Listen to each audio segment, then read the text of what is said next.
Actually, the most important piece of information is not the truth. The most important piece of information is what am I feeling? Because they're operating trying to control me. The more that you tap into understand what you're feeling, and the more that you can step a little bit away from it and not let those feelings control you, the more in control you'll be able to be, and the more you'll be able to detect their BS. So if you really think about it, the ability to protect yourself against deception is one of the most important skills that you can ever develop as a human being. Because the truth of the matter is that not everyone will be honest to you. Sometimes people will lie to you. Sometimes people will take advantage of you. And this is something that I've seen so much in my patients. Whether this is people in romantic relationships who their partner is being unfaithful and they're lying to them, they're sort of trying to cover things up. Or even in the corporate setting, I've seen this a lot when someone's like, oh yeah, I'll let the partners know that you made a really important contribution to this project.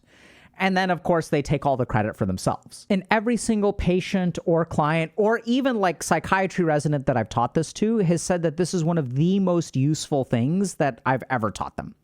And people are like, why don't we learn this stuff in schools? This is such a critical skill to be able to detect deception. But that's not what we teach our kids, right? What do we teach our kids? We teach our kids not how to detect a liar, but, oh, you shouldn't lie because the boy who cried wolf lied and see he was punished. Our strategy as a human race is to try to delude and condition kids into being honest, as opposed to trying to teach the skill of detecting deception. Absolutely wild. So let's start by understanding why human beings lie to begin with. See, we think that developing a BS meter or being able to detect lies isn't really possible because in order to combat lies, what you need is truth or facts, right? And we have the profession of law enforcement where they try to catch people in a lie, but they have a tool that you or I don't have, which is the ability to investigate. They can get warrants, they can get subpoenas, they do interviews, they'll collect all kinds of information. They can look at what's on your phone to try to catch you out in a lie. But most human beings, psychiatrists included, don't really have investigative powers. And so we make a big mistake in assuming that we need facts to catch a lie, but we actually don't. In order to understand how, we have to understand how liars think when people are BSing us, because it's not necessarily a lie. It can be omitting the truth. What's their goal? How are they operating? Hey, y'all, if you're interested in applying some of the principles that we discuss to your life to actually create change, check out Dr. K's Guide to Mental Health. The guide synthesized my years of training as a monk, along with years of clinical experience as a psychiatrist, to cover common topics like meditation, ADHD, and trauma. The guides include over 100 additional videos that can be navigated based on your needs or interests, or in a more open, choose-your-own-adventure format. The guides are now available in the YouTube store below, and if they're a little bit outside of your price point, you can check out a piece of them with our free resource packs, which are also linked below. So definitely check them out. So this is the first thing to understand. Lying is about control, right? So why do we lie? We lie because if I tell the truth, there will be these consequences, there will be these behaviors, and when someone lies to you, what are they trying to control? They're trying to control you. Right? So they're telling you one version of the truth, omitting another version of the truth so that you act this way instead of act that way. And so the first thing to understand is that we assume that the liar has the power because they have all the facts and we don't have the facts. We don't need the facts. We have the power because the liar is trying to control us. It's all about controlling our behaviors, our thoughts, and our reactions. So you actually have the majority of what the liar wants, right? They're trying to control you, so you actually have the power. And when it comes down to it, basically, we can use that fundamental fact that liars are trying to control our behavior to modify our behavior, and then what we're going to be doing is observing what the liar does. So what we're going to do is change the way that we respond to someone who is trying to deceive us and watch what they do as a result. And as we sort of debate them a little bit, as we pretend to believe them, we'll notice that they kind of calm down. And as we pretend not to believe them, we'll notice that their lies will increase, their desperation will increase. So now we get to the first really, really important and probably the hardest skill to developing your BS meter is you need to learn how to step outside of a conversation. So most of the time when I'm interacting with someone, let's say I'm worried that my partner is cheating on me, I'm so emotionally engaged in the conversation. I'm emotionally disturbed. I'm not really able to take a step back and look at things objectively. They're pulling my strings like a puppet, right? They're activating my emotions. And so like it kind of becomes this default, like you're kind of like in it with them. I don't know if this kind of makes sense, but one of the things that we get trained of as psychiatrists is learning how to step outside of a conversation and watch yourself in a conversation. Watch the liar or the person who may be BSing you in the conversation. The second thing that's really, really important is usually what liars will do is engage our emotions. So if you look at people like who have antisocial personality disorder or sociopaths, what do they actually do? What is the source of their manipulation? When you've been manipulated in life, what do people actually use to manipulate you? Sometimes they use information, but what's much more common is feelings. So people who are deceptive will use the capacity of cognitive empathy. They don't feel what you feel, but they can predict how to make you feel a certain way, and then they will evoke your emotions in that direction to try to control your behavior. So actually, the most important piece of information is not the truth, because they're operating trying to control me. The most important piece of information is what am I feeling?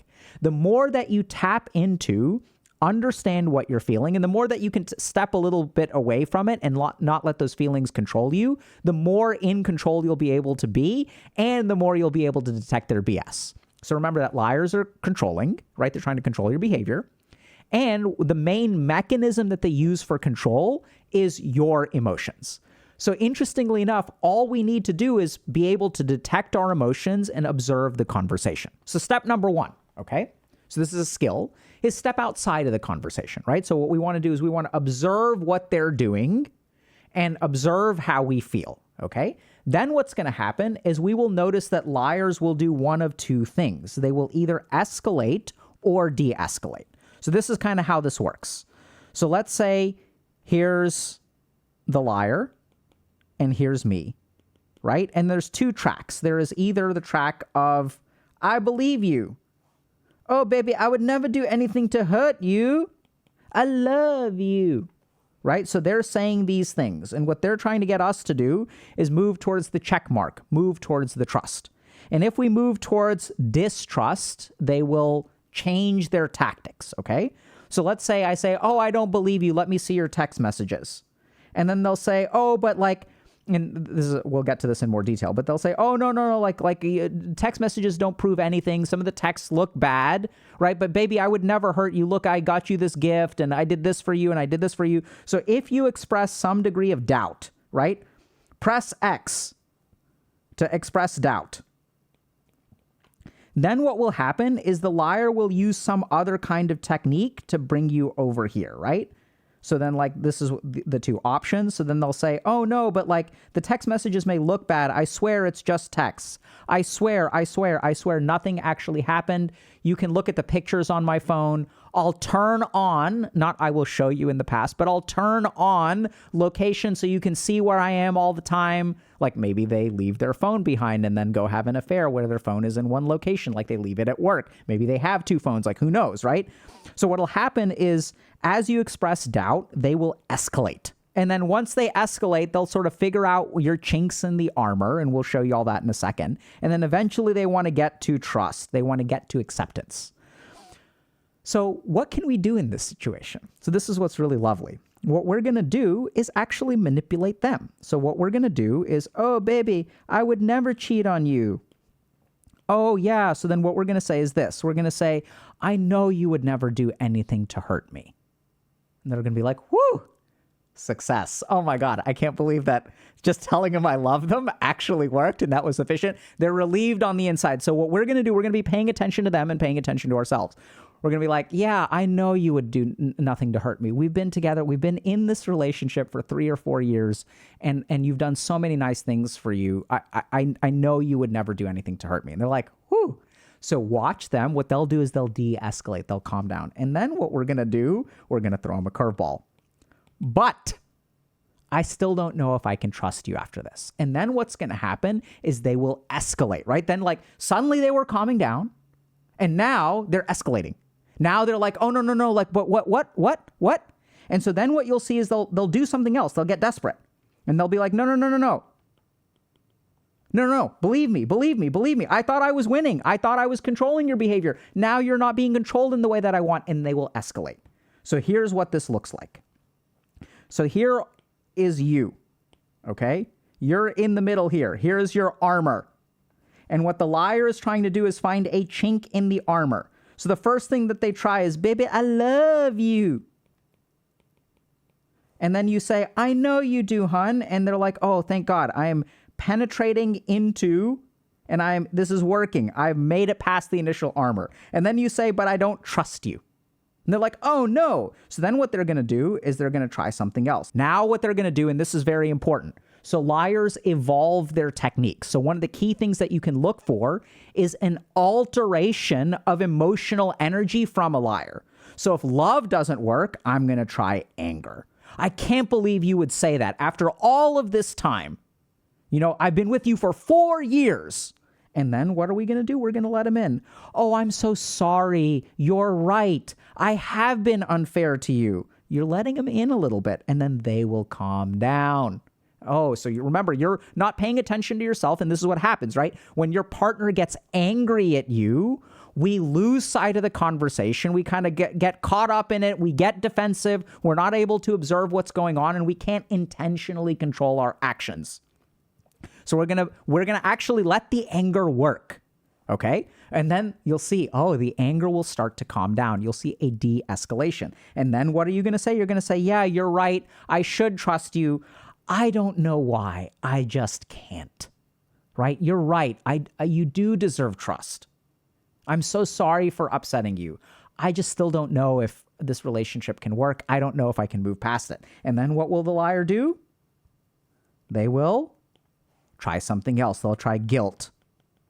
I don't know what to do. I've tried everything now and it hurts me so much, and I'm so disappointed that for years I've done whatever you wanted, and I've done this and I've done this and it hurts so much. They're the ones that fucking cheated, and now they're the ones that are crying, make you feel guilty, and now they found a chink in the armor. So once again, what do we want to do? We want to stay present. We want to say, oh, I'm so sorry for hurting you. I know it's so disappointing. I'm so sorry. And then they'll calm down. And then what are we going to do? Oh, they almost made it. They almost made it to the center. They almost got what they wanted, and we're going to just yank it away. So this is the way that you develop your BS meter. You recognize that it's about control. You recognize that they are trying to shape your actions. They are trying to elicit a certain kind of response. And what they'll do is they'll evolve their style, right? They'll even give you things that seem like they're trustworthy. They're like, oh yeah, you can monitor the location on my phone. In the back of their mind, what are they thinking? They're thinking that, oh, I'll just get a second phone, or I'll leave my phone at work. I'll leave my phone. I'll tell my friend to hang out, to keep my phone for a couple hours while I go out and have an affair. This is why truth doesn't really work very well unless you have lots of investigative powers. Instead, what we want to do is we want to play the game that they're playing, but we don't want to let them know that we're playing it. Right? What we want to do is recognize that they're trying to control our emotions. They're trying to control our behaviors. So what we're going to actually offer them is exactly what they want. And as you offer them what you want, you will watch what they do. As you start to believe them, as you start to give them what they want, as their emotions start having the effect, do they kind of calm down? Right? And then if they do, then what we want to do is we want to throw that barrier just when they thought they were in, we want to toss something out. So these are things that I would call diagnostic test balloons. Okay, so these are test balloons that we're putting out. I'm going to give you a little bit of belief here. I'm going to give you a little bit of like, oh, I'm falling for your crap over here. And then what I'm going to do is I'm going to give you a little bit of a signal, no, I'm not actually buying it, and watch what they do. That will tell you so much. So this is stuff that we like encounter all the time, right? So I'll give you all a great example of how I learned this. So when I was training in Boston, right, about 2015, one time I had a patient who lost their prescription of Adderall. And I went to one of my supervisors and I was like, the patient really, they've got ADHD, they're forgetful, right? And it's my job to be compassionate and care about them. They came into my office and they gave me such a sob story and things like that. My supervisor wasn't having it. They were like, okay, do you know what the street value of Adderall is? And I was like, no, I have no idea. So you gave them what? It's a 30 milligram, I mean, it's a 30 tablets once a day prescription for like 40 milligrams of Adderall or something like that. Each pill is worth $40. So one bottle of lost medication is $1,200. Keep in mind, this is Boston, right? So this is like Harvard and MIT, where like kids at Harvard and MIT will pay $40 for one pill of Adderall so they can pull an all-nighter. Sometimes people will come in, oh, once a day isn't enough. I need twice a day. That's 60 tablets per month, $2,400. This is back in 2015. This is the street value of Adderall in Boston about 10 years ago. So we in psychiatry, people like come to us and we have a lot of power to give them things that include money, that include a break from work, that include, like extra time to take tests. Sometimes it's even people who are homeless, people who are trying to get out of crimes and want to plead insanity and are pretending to be insane. So super high stakes stuff. And some of these people are really, really, really good at lying. So we have to get super wise on how to deal with them. So the first thing we want to do is step out of the conversation, just observe what am I feeling? Is this person trying to manipulate my feelings by increasing them or decreasing them? Then what we want to do is let it work a little bit and then give them some kind of resistance and watch how they evolve. So the better you get at this, the better you'll be at detecting BS. This isn't quite the same as lying, right? Because they may not be lying. They may be obstructing the truth. They may be doing something shady, but it's really about your emotions. That's the most important thing. And there's a second thing that we can do that's a little bit different, which is that you can give them what they want without the emotional BS. So keep in mind that what they're trying to do is they're trying to use your emotions to create a particular outcome. So if we uncouple the outcome from the emotions, we'll see whether all of the emotions truly stop or not. So for people who are honest and are genuinely feeling very, very, very guilty, oftentimes giving them what they want doesn't affect their emotional state because their emotions are not being used to manipulate you. Their emotions have a life of their own. Whereas when someone is trying to BS you, the purpose of their emotional display is to control some kind of behavior. So sometimes what I do as a psychiatrist, because I don't know the truth, right? So what I'll do is I'll be like, okay, fine, I'll refill your prescription this one time, right? I'll say like, okay, fine, I'll refill this prescription. If you lose it again, I'm not going to do it again. I'm just letting you know. Now, tell me honestly what happened with the prescription, right? So like, here's the script. I'm going to give it to you, but be straight with me. I'm here. I'm on your side. Like, tell me what's going on. So sometimes one of the subtle things that we can do is, in the case of something like infidelity, we can tell people, okay, fine, I'm going to give you a second chance no matter what. Not a big deal. But just tell me like, honestly, like if you want to have this relationship work, like I'm committed to trying to saving it, whether you cheated or didn't cheat. I need to know though, because like, if you want to make this relationship work, we need to like work on it, right? We need to like resolve this issue of trust. So tell me what's going on. So the other interesting technique that you can sometimes do is decouple the reward from the emotion. You can actually surrender control, and that can have a very interesting effect. It'll help you learn about them, help you learn what the situation is, and reduce the manipulative behavior. So who is this video for? This video is for people who sometimes get deceived. Sometimes people who get taken advantage of, whether it's in the corporate setting, the relationship setting, the friendship setting. Oh, I just forgot to invite you. Right? Oh, I didn't even it was an innocent mistake, and it happens again and again and again and again. So the question is, how do you deal with these people, right? Sometimes when you confront someone, they're trying to, once again, what are they trying to control? They're trying to control your anger, right? You may wonder, like, how do I approach this situation? Because they're saying, oh, it's an innocent mistake. I'm not to blame. And then the goal is, oh, if I didn't do anything wrong, you're not allowed to get angry. So get angry. Like, this is so unacceptable. Like, you always forget about me, and you start to rage a little bit. And then you kind of see what they do. And then you calm it down a little bit, and then you see what they do. Right? So the main instrument that you actually have to use is your own emotions. This is going to be your diagnostic instrument as well as your interventional instrument. And pay attention to the other person. As I say something, how does this person respond? And the more that they evolve, the more that they try to control your behavior, the more BS will be going on. I'm not necessarily saying that they're lying. Right? But sometimes people are so caught up and they'll say anything, do anything to control you. So just be aware of that dynamic. So how do you tell the difference between someone who's honest and emotional and someone who's being manipulative and emotional? So remember that when someone is honest, their focus is not entirely on you. Their focus is also somewhat internal. So if I'm like, if I didn't actually cheat on you, and then you're accusing me of cheating or this has been somewhat concerned. I'm not trying to manipulate your behavior. There's a certain amount of emotion that I experience which is genuine and is kind of like an emotion generator.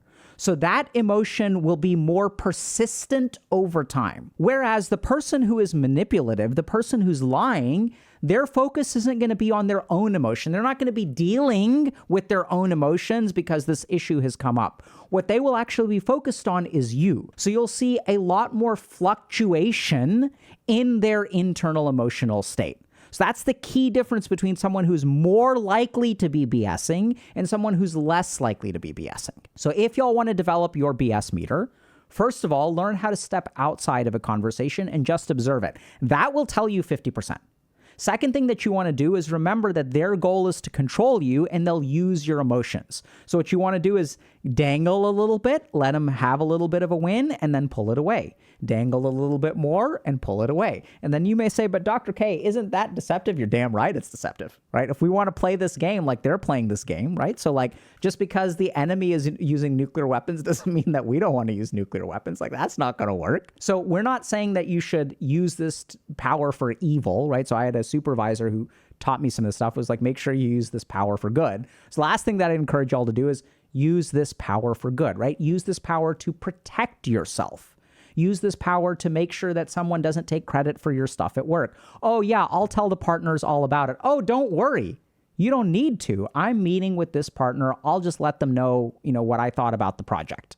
And then watch what happens. This is very important. Observe the panic on their face. Observe the, okay, fine. Or observe the, okay, you can tell them what you want to tell them. I'll tell them what I'm going to tell them, right? Like observe their emotional reaction to you giving them what they want and taking away what they want. And as you hone your powers of observation, your ability to detect the BS will go up.